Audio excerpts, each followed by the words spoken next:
December na mga mare, pero ngayon nga lang ako makakapaglagay ng Christmas decor dito sa bahay, kaya tara, samahan nyo ako. So sobrang busy ko nga nung mga nakaraang araw, wala talaga akong time para makapaglagay ng mga Christmas decor. Kaya sobrang late na nito mga mare, pero okay lang, hahabol tayo. Anyways, dito na nga lang pala ako bumili malapit sa amin dahil ayoko din kasing umorder sa online, lalo na kapag hindi ko nga nakikita ng personal. Mas bet ko kasi kapag nahahawakan ko or nakikita ko mga mare, para naman nakakapili nga ako ng mas maayos at mas maganda. Anyways, dinikit ko na nga pala itong nabili ko mga mare. Sobrang mura lang nito, pero tignan nyo naman kahit papano ay gumanda nga itong hagdan. Kinabukasan na nga pala to mga mare. After namin pumunta sa Pidya ni Habila ay dumiretso na kami dito sa tindahan kung saan ako bumibili ng mga Christmas decor. Sobrang mura nga lang dito mga mare, at tignan nyo naman yung mga design. Sobrang cute at ang gaganda. Last 2021 nga mga mare, kulay pink yung motif ng Christmas tree namin. Last year naman, 2022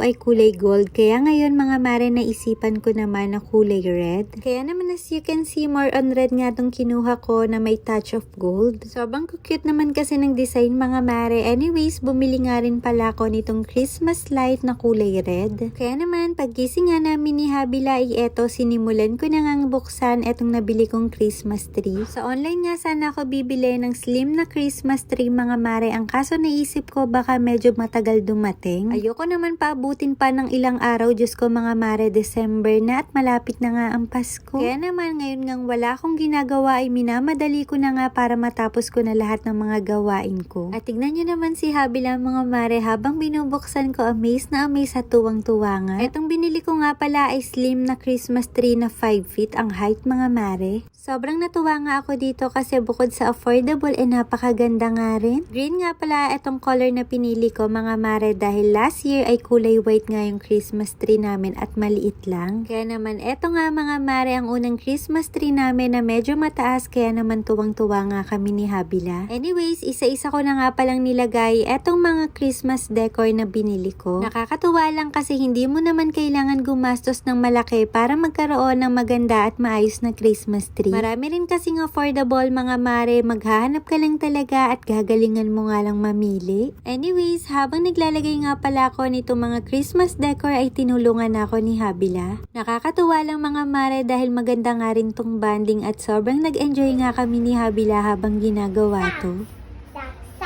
Anyways, after nga pala namin maikabit ni Habila yung ibang Christmas decor ay inurong ko na nga yung Christmas tree at nilagay ko na nga dito sa sulok. Dito ko talaga pinwesto malapit sa bintana mga mare para naman kahit papano ay hindi nga mabunggo-bunggo ni Habila, lalo na't mahilig nga siyang maglaro dito. At finally nga mga mare, eto na ang aming on a budget Christmas tree for 2023. Anyways, kung gusto nyo rin itong mga Christmas decor na nabili ko, ilalagay ko na lang sa comment section or sa yellow basket yung link.